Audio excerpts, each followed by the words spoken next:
On a nos préférences naturelles, mais on ne doit jamais oublier que ces préférences, elles ont un sens par rapport à ce qu'est notre environnement. Donc on ne doit jamais se déconnecter du fait qu'il y a des environnements dans lesquels je vais me sentir bien, d'autres pas bien, et en fonction de ça, je vais pouvoir agir. C'est ce qu'on appelle, nous, le triangle des préférences, d'où je viens, où j'en suis, est-ce que j'ai encore des réserves de mes préférences, ou est-ce que je suis au bout de mes forces, et puis où je souhaite aller, c'est quoi mon objectif. Un exemple avec Jarod au niveau des performances. Donc vous voyez à gauche, Jarod, vous allez vite le voir, c'est un hyper aérien.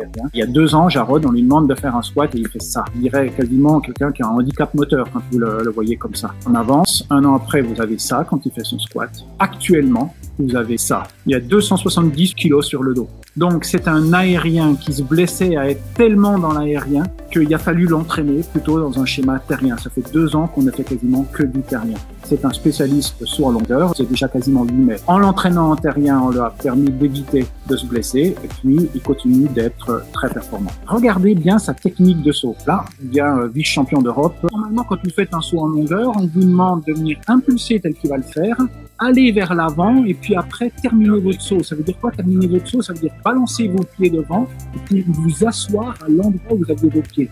Et vous comprenez bien que pour vous asseoir, en fait, il faut une capacité de flexion. Regardez bien ce qu'il fait. Et il se jette sur le côté gauche. Il ne sait pas terminer en fait sur l'arrière. Les 2-3 fois où il a essayé, il s'est fracasser la hanche à droite. Comme il est surdoué en schéma de rebond, et bien il est sous-doué en schéma de flexion, il saute en aérien. Donc on le prépare en terrien pour lui permettre de ne pas se blesser.